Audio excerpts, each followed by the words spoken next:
The William S. Hart Ranch, Newhall, California. Look online and you'll see that some people have listed this as one of the haunted sites in California. Not sure why, but follow us. We'll take you up there. And by up there is just what I mean, a long, hot hike. Hey, ready for a little hike?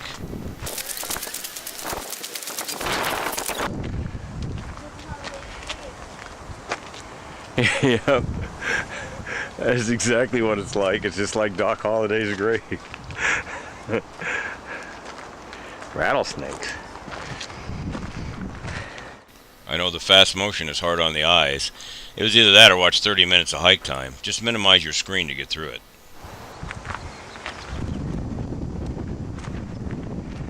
Dog's graveyard.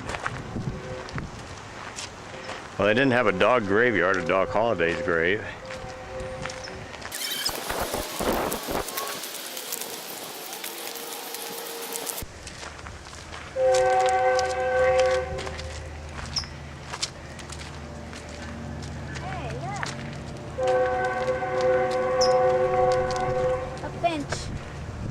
It's a bird. Yeah, it's a finch.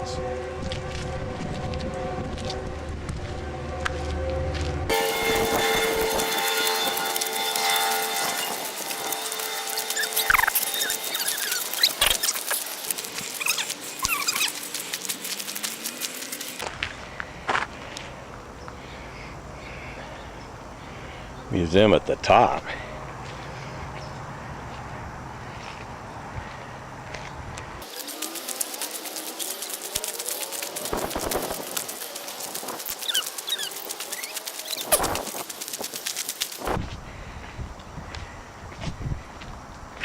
Here's your buddy. Where? Where? Right there. A squirrel? A lizard.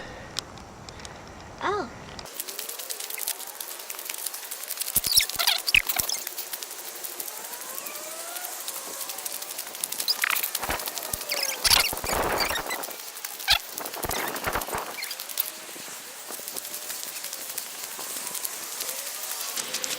Like Walter's Wiggles up in Zion.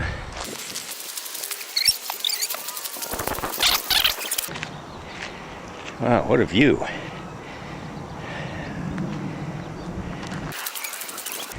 There's a road. There's the gate.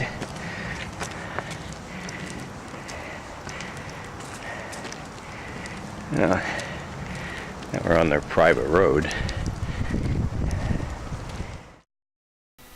If you are disabled, or a member of your party is disabled, you may receive permission to drive up and park out back. There was a little girl in our tour group that had a broken leg, and they gave permission for her father to park the family vehicle out back, but I don't know where you'd get permission at.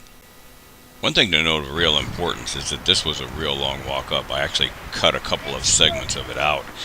And when you get up there on top, there is no water, so you have to bring your own water. You're going to need it when you get up here. We didn't have any with us. The sign down at the bottom didn't say anything about walking a quarter-mile uphill to get to this place. Close. Well, sure. Okay, we'll be up here till 2:30. 30-minute tour. Your guy will meet you here before the tour, next tour at 2:30.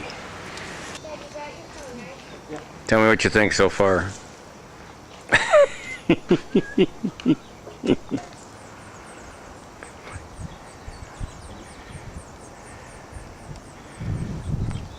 This guy sure lived in a beautiful place. Up on top of the world. Competitor to Tom Mix. It kind of makes you wonder how come Tom Mix didn't wind up with a place like this instead of dead in an arroyo outside of Globe, Arizona. This is a guided tour, which means that you will have a couple of folks with you. One will be a park docent, basically another word for volunteer, who will lead the tour and will narrate it. The other one, coming at the back of the tour, will be a California State Police officer who will ensure that you obey the rules that are posted right there. I asked and was told that video photography was allowed and encouraged. One of the stipulations that William S. Hart left in his will as to deeding this property over to the state of California was that the public would never be impeded access to it and that what was seen could be shared. Another stipulation was that the public never be charged admission to the entrance of it. And the last, as Hart was a lover of animals, the animals always be quartered on the property, which is why you'll find a small petting zoo down at the base of the mountain as you walk up the trail. Although video photography appears to be sanctioned, flash photography is expressly forbidden. The flash is of a frequency that it can cause certain pictures and wall designs to fade over time. Also, don't touch the walls or any of the belongings you see inside. That police officer at the end of the tour will give you one shot to break the rules, and that's it.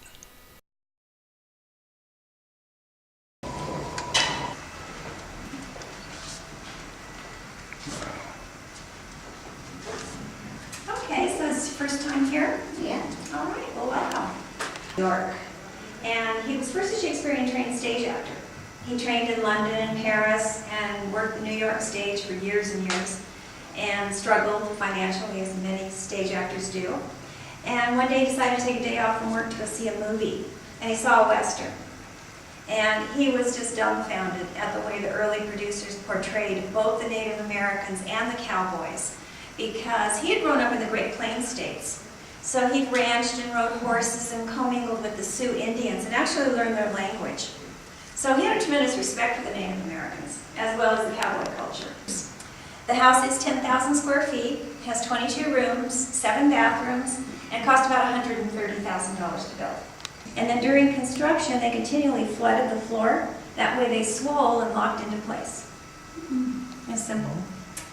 And this feature here is not Spanish. His sister Mary Ellen lived with him later in life, and she saw it in Vogue magazine in the 20s. It's a French food warmer. And the way it works is you light a fire underneath, it vents up the back so the bricks get real hot. That way if you place dishes in there while you're entertaining, it keeps the food warm. So it doubles the fireplace and a food warmer. And back in the day, there weren't all these bushes here, so he'd leave those doors hanging. You go over there, I'll stand back here. He'd leave those doors hanging open, and Fritz and Elizabeth the mule would wander in and hang out with him and his dogs while he had his breakfast. In the room here? Mm-hmm. The horses? Yeah, horse and the mule. Oh, cool. Okay, so come on in here, back and forth at each other's places.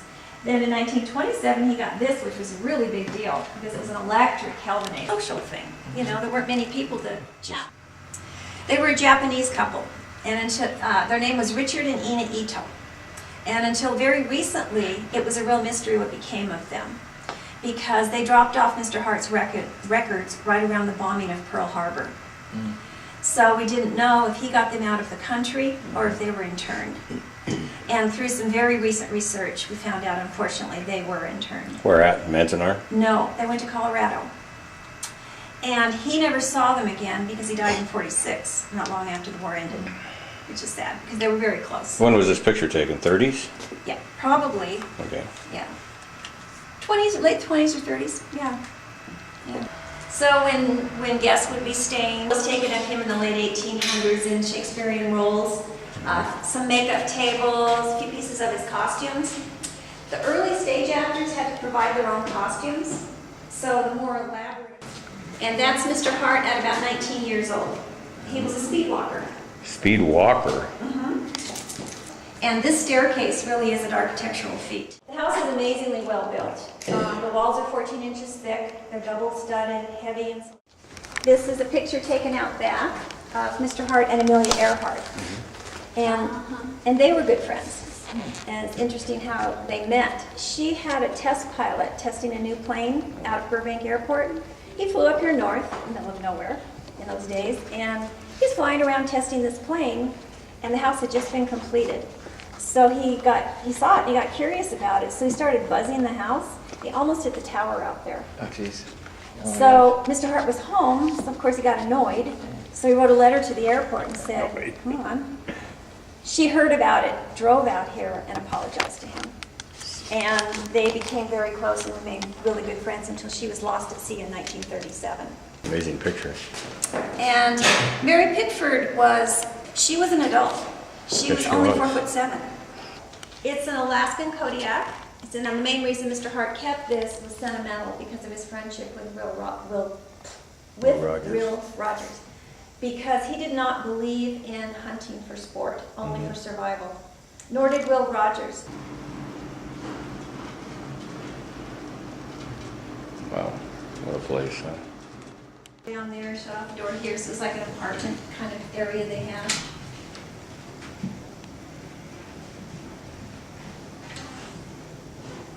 Those toilets are original. And the reason there's that book there in Braille is it's one of his books. His father lost his sight early in life, so he was very involved in the Braille Institute. What is he holding in that picture?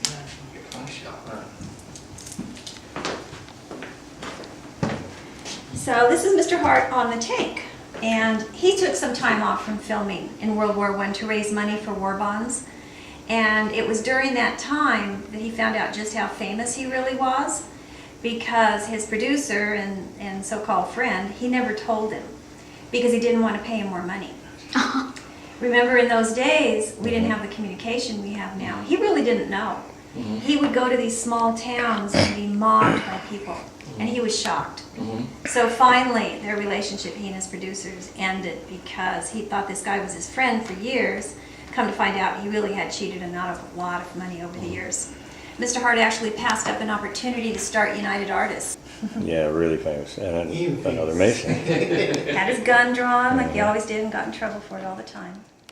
Oh, wow. He's really an animal lover. Mm-hmm.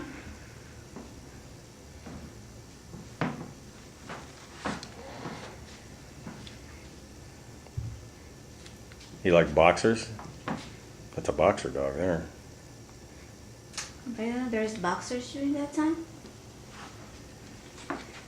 That was his dog? Oh. That's a boxer, right? Uh-huh. That's what he preferred, was boxers? Wow. Pretty special dogs. Yeah. They have their own bedroom. Yeah, bigger than his.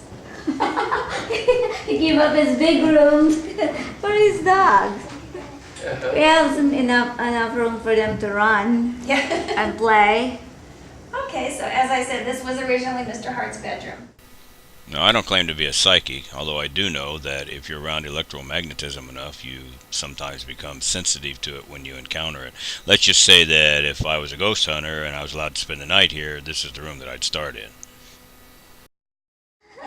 He had a dozen dogs when he lived here, but they're Harlequin Great Danes. Each weighed 170 pounds. Oh my gosh. He had these beds custom made for them. Another of his favorite dogs there is Mac the Bulldog.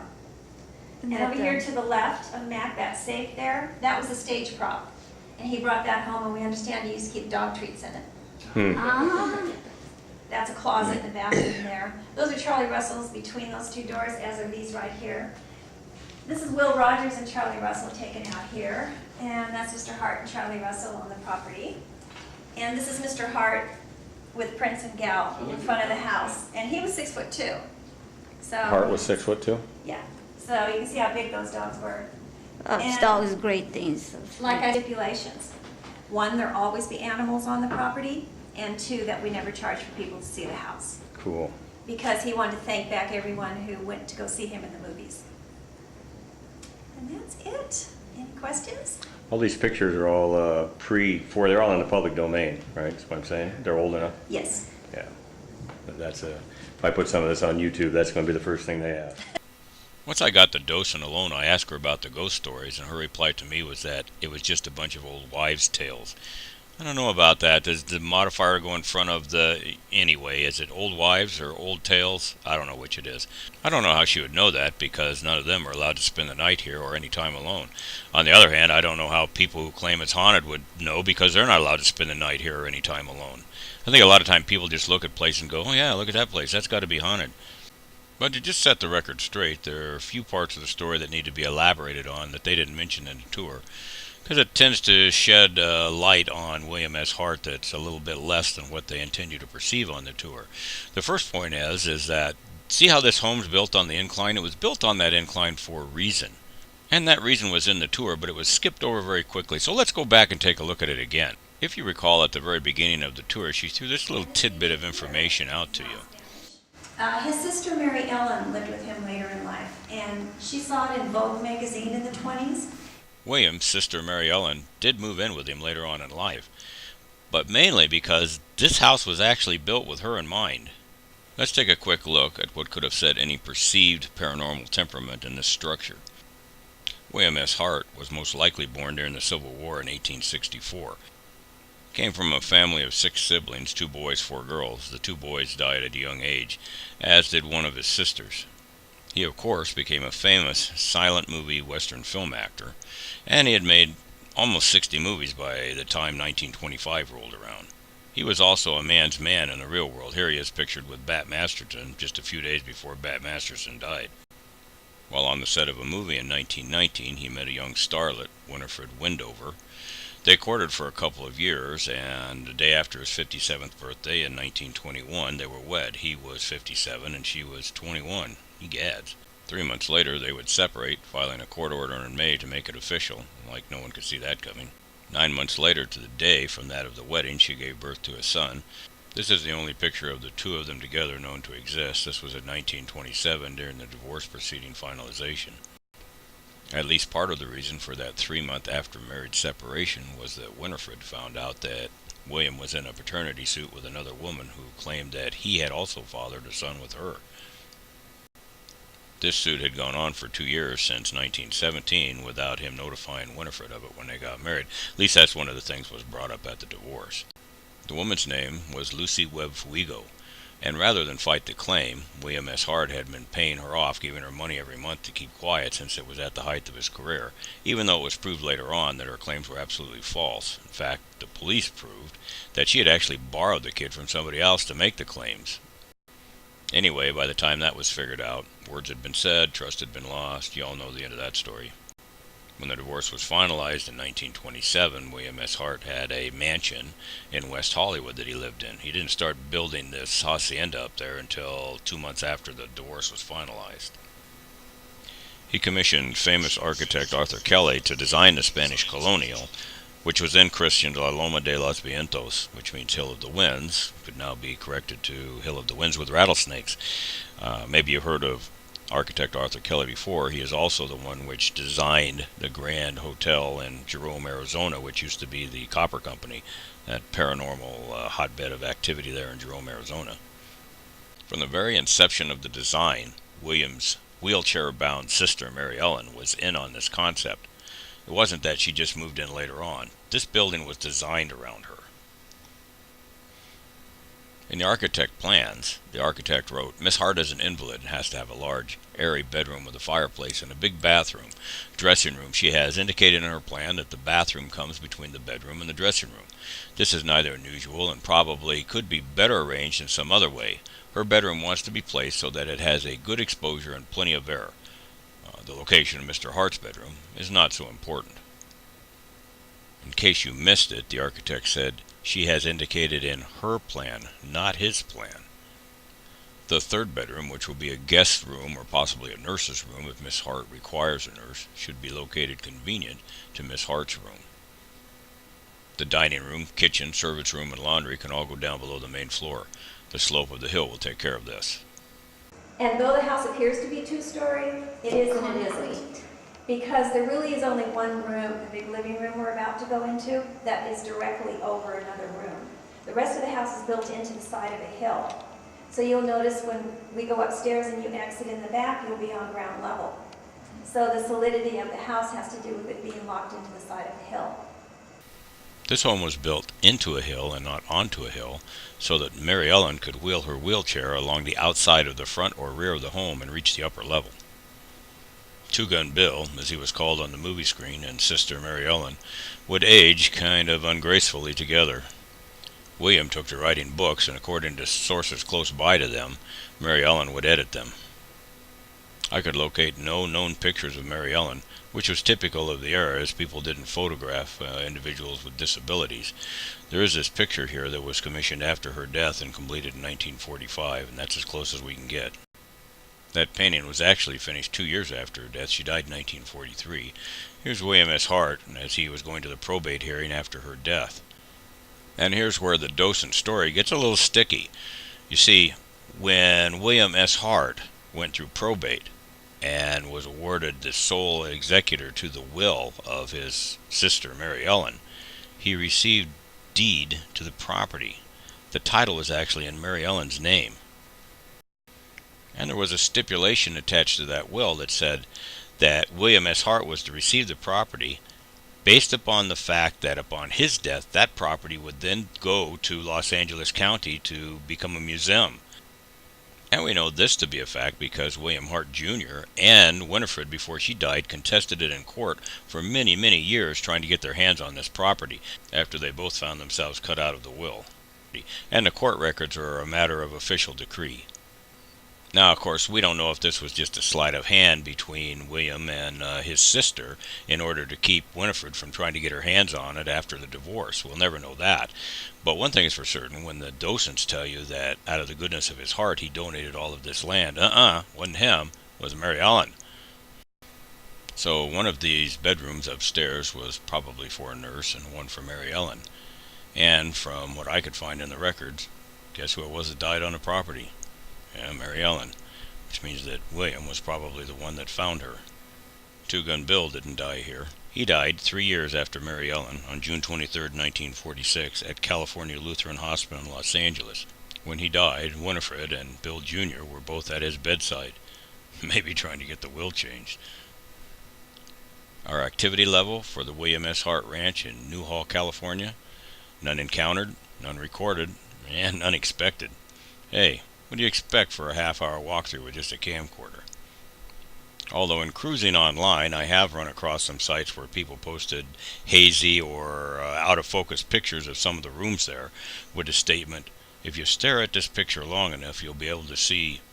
Yeah, that's not for me. I don't stare at anything in order to find results. Adios, amigos. God bless you all, each and every one.